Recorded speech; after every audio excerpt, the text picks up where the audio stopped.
Hello mga kawamat, in this video lesson, we will discuss solving practical problems involving piecewise functions. So kung matatandaan nyo, yung unang lesson natin, diniscuss natin yung introduction ng piecewise functions, kung paano natin graph, paano natin siya i-graph, no? And then paano natin express using the problem into piecewise functions. So these times, you have a knowledge na kung paano express into piecewise functions. So we will solve now a problem, no? Involving piecewise functions. So solving practical problems involving piecewise functions, a piecewise function may be already be given.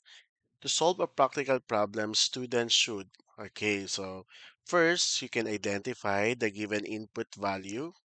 Next, determine which condition or interval contains that value. Select the correct rule, substitute the value, and solve and interpret the answer in the context of the problem. So, yung limang steps na gagawin natin. So, minsan, ibibigay na sa inyo yung piecewise functions. Kung hindi man, express nyo muna no, bago masagutan yung hinihingi sa problem. So for example, so this one, a tricycle fare is modeled by, so dito binigay na yung given function, f of x is equal to 35 if your x is greater than 0 but less than or equal to 2. So again, babalikan lang natin no, kapag green up natin kapag greater than and less than, ibig sabihin open yung circle. Open circle siya. Pero kapag greater than or equal, less than or equal, naka-closed circle. Ibig sabihin included, kasama. So, ibig sabihin dito, kung ang x natin is the distance traveled in kilometers, so kasama hanggang 2 kilometers, no? 35 yung ibabayad. And then we will use the function f of x equal to 35 plus 8 times the quantity of x minus 2 if your x is greater than 2 but less than or equal to 5. So kapag lagpas na ng 2 kilometers hanggang 5 no, kilometers, so kasama yung 5, ibig sabihin we will use these functions. No? Next is f of x equal to 59 plus 10 times x minus 5 if your x is greater than 5. Okay, so kapag mas uh, lagpas na ng 5 kilometers, we will use this one. Okay, we will use these functions. Now, my question, a passenger travels 7 kilometers. How much should the passenger pay? So first, you're going to identify the input or the value of x. So yung x, yun yung distance traveled in kilometers. So ilan yon? 7 kilometers. So yung x natin ay 7. Step 2 natin, determine the correct condition. Since yung x natin ay 7, so mula dito sa interval na to, saan dyan siya papasok? Since 7 ay mas mataas, okay, is greater than 5, so dito yan papasok, no?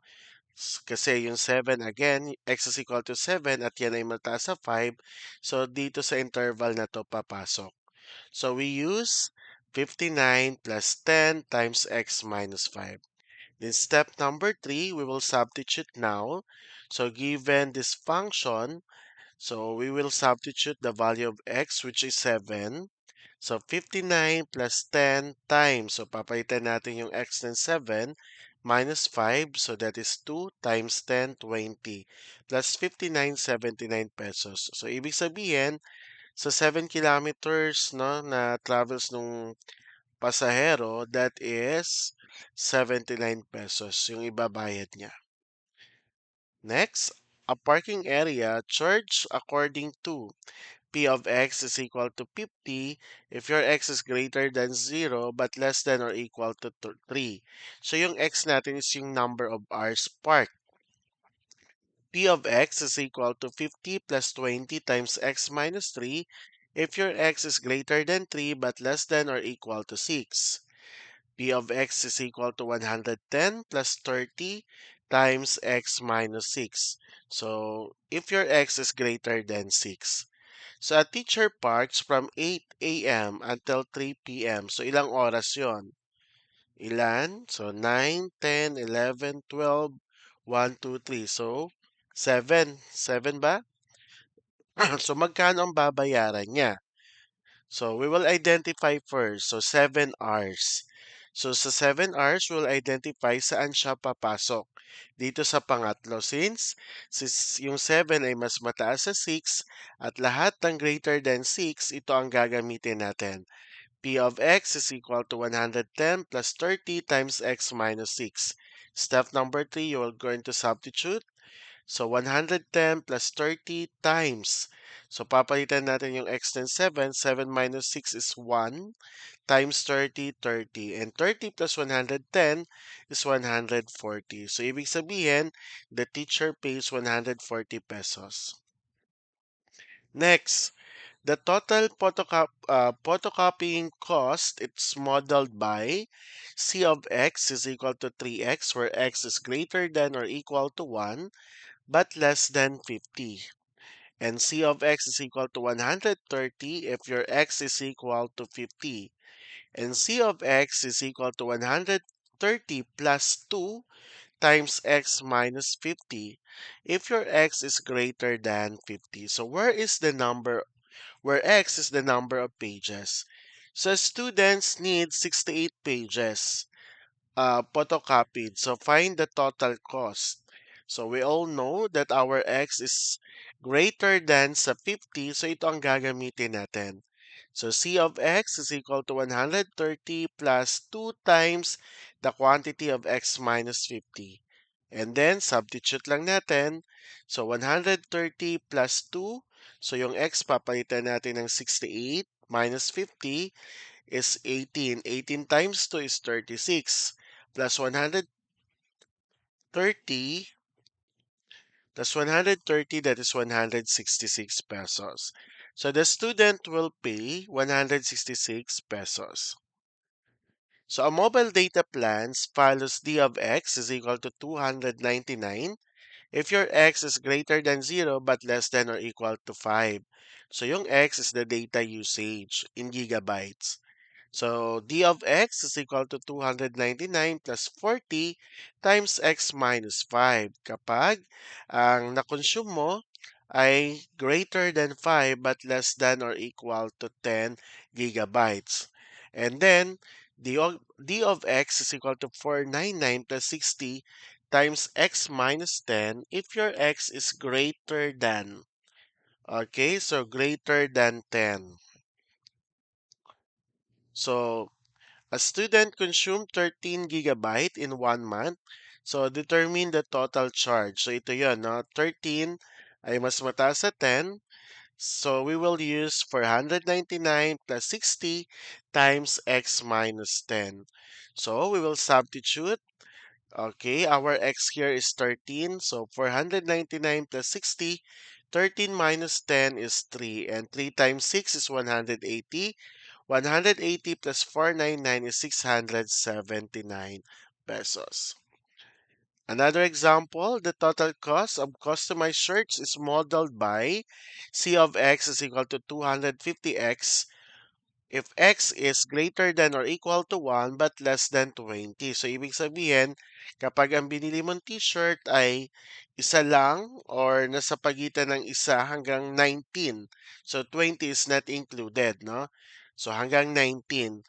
So, ang pag-compute ng babayaran mo is 250 times. So, kung ilang number ng t-shirt na binili mo. Kapag ang binili mong t-shirt ay mas mataas sa 20, so kasama ang 20, no? Greater than or equal to 20, included sa 20, but less than 50. So, ibig sabihin from 20 to 49 na t-shirts. So, alin man doon, kung basta pasok doon, ang computation is 220 times x. If x is greater than or equal to 50, so included sa 50 and beyond, so we will compute using this. C of x is equal to 190x. So student organization needs 48 shirts. So, alin dito? So, tingnan natin.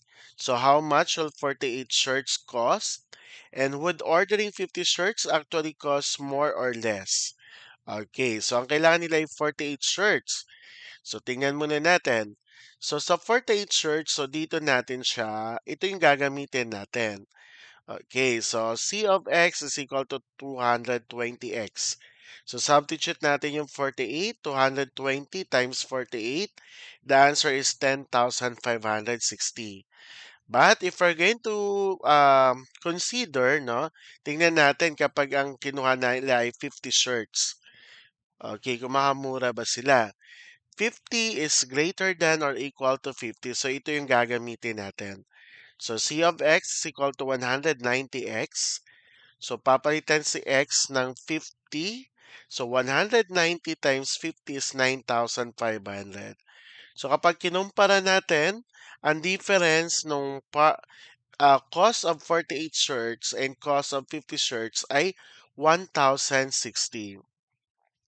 Surprisingly, 50 shirt costs 1,060 less than 48 shirts under the pricing model. So, instead na 48 lang ang kunin nila, dagdagan lang nila ng dalawa, mas mura pa rin dun sa presyo ng 48 shirts, no? So, makakatipid pa sila. At least 50. Kung 48 ang bibili nila, 10,560.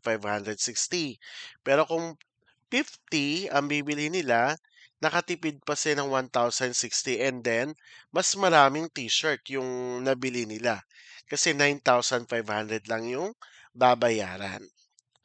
So next problem, a tricycle terminal charged 35 pesos for the first 2 kilometers. So nandito yun, no? X, yan. And then, for beyond that, okay, beyond that, magbabayad siya ng beyond 2 kilometers but not more than 5, ito yon. The passenger pay an additional 8 pesos. So, per kilometer. So, 35 pesos plus 8 and then yung succeeding na number of kilometers. And then, for the trips beyond 5 kilometers, the fare accumulated for the first 5 kilometers is charged plus 10 for every kilometer beyond. So ito yon, 59 plus 10 times x minus 5. So puntahan natin yung question. So let x be the distance traveled in kilometers and f of x be the total price. So we can express the fare f of x as a piecewise function. Ayan, binigay na. So, next, if a student has only 99 pesos, what is the maximum distance that the students can travel? So, this will be now our piecewise function. This is our model. So, ang tanong ay, so how much, sa letter B tayo, no, will a passenger pay for a 7 kilometers trip? So, ang gagawin natin, pili muna tayo dito kung saan pasok. Ito yung pangatlo. So, substitute lang natin, 59 plus 10 times 7 minus 5. 7 minus 5 is 2 times 10, 20. Plus 59, 79. So, the passenger pays 79 pesos for 7 kilometers. Andun sa question, no, kung ilan yung maximum distance kapag 99 pesos yung pera mo. So if a student has only 99 pesos, what is the maximum distance the students can travel? So ang gagamitin nating rule dito is yung pangatlo, no? We will use this one. Use the third rule. So 59 plus 10 times x minus 5 is less than or equal to 99. So what you're going to do next?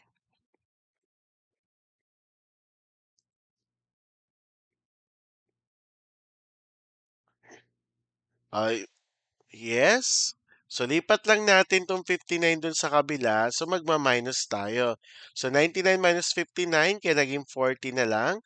And then, ito pwede mo i-distribute or divide both side by 10. So, kapag dinivide natin both side by 10, so ang matitira dito ay x minus 5, dito naman 4. So, lipat si negative 5. So, x is less than or equal to 9. So, a student with 99 pesos can travel at most 9 kilometers. So, yun ang maximum nung pwedeng abutin ng 99 pesos niya. Next, two jeepney routes can take students from school to a review center. Route A charges 15 pesos for the first 4 kilometer and another 2 pesos and 50 centavos for every kilometer beyond 4 kilometers. Sa Route B naman, charge 18 pesos for the first 5 kilometers and 2 pesos for every kilometers beyond 5 kilometers. So let X represent the distance. So the question is, express the fare for each route as a piecewise function. If the review center is 12 kilometer away, which route is cheaper and by how much? Okay, so simulan natin to express the fare for each route as a piecewise function. Sa route A, so magbabayad siya ng 15 pesos kapag, okay, on the first 4 kilometers, no? For the first 4 kilometers, so x is greater than 0 but less than or equal to 4. And then, additional 250, okay? If that is beyond 4 kilometers. So 15 plus 2.5 times x minus 4 is x greater than 4. So for the root b, b of x is 18 if your x is greater than 0 but less than or equal to 5. And then, kapag ano naman, beyond 5 naman, 18 plus 2 times x minus 5. Okay, for step 2, we will substitute. Find the fare for 12 kilometers. So, kung 12 kilometers yan, so sa route 1, 8 times 12, so ang gagamitin natin is, anong gagamitin natin na ruta? Okay, na function. Itong pangalawa, no? Yung 15 plus 2.5. So, ang x natin is 12. So, 12 minus 4 is 8. 8 times 2.5 is 20. And 20 plus 15 is 35 pesos. Samantalang sa root B, kung 12 yan, 18 plus 2 times 12 minus 5, 12 minus 5 is 7, times 2 is 14, plus 18, 32. So, sa tingin nyo, sinong mas cheaper at sa magkanong halaga? If we're going to get the difference, okay, so ibig sabihin, mababa kay root B ng 3 pesos. So, mas cheaper yun sa kanya. So, the answer, root B is the cheaper by 3 pesos. Next, a motorcycle delivery service charged 60 pesos for the first kilometers. Beyond 3 kilometers, but not more than 8 kilometers, it charged 12 pesos for every kilometer.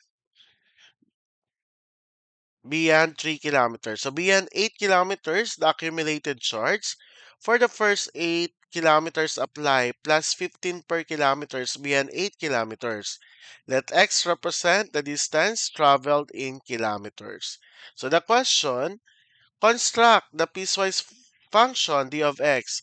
Find the delivery charge for 11 kilometers.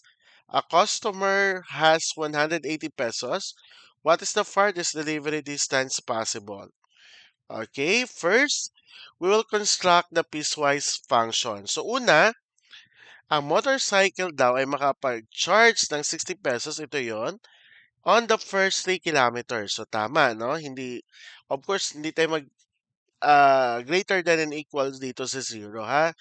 Okay, next, beyond 3 kilometers but not more than 8 kilometers. So, x is greater than 8 but less than or equal to 8. So next, beyond 8 kilometers, the accumulated charge for the first 8 applies plus 15 pesos per kilometers beyond 8 kilometers. So let x represent the distance traveled in kilometers. So questions, construct the piecewise functions, find the delivery charge for 11 kilometers. A customer has 180 pesos. What is the farthest delivery distance possible? Dun sa tanong, okay, find the delivery charge for 11 kilometers. So d of 11 is equal to 120 plus 15 times. So 11 minus 8 is 3. So 3 times 15 is 45. Plus 120, that will be 165. So step 3, as customer has 180 pesos, what is the farthest delivery distance possible? Since the budget is more than the charge at 8 kilometer, use the third piece. So 120 plus 15 times x minus 8 is less than or equal to 180. And 15 times the quantity of x minus 8 is less than or equal to 60. So, kasi dinivide lang natin, no? Dinivide natin. Next is, bakit nakuha natin yung 60? Pag nilipat natin itong 120, 180 minus 120, 60 na lang. Okay? So, next, x minus 8 less than or equal to, so x is less than or equal to 12, where the farthest distance is 12 kilometers. So, the answer, the 11-kilometer delivery cost 165 pesos, while 180 can cover at most 12 kilometers. Okay, next. A supplier charged 250 pesos per shirt. Okay, so ito yun, no? 250 pesos per shirt. For orders below 20. Okay, so kaya ito yung representation below 20.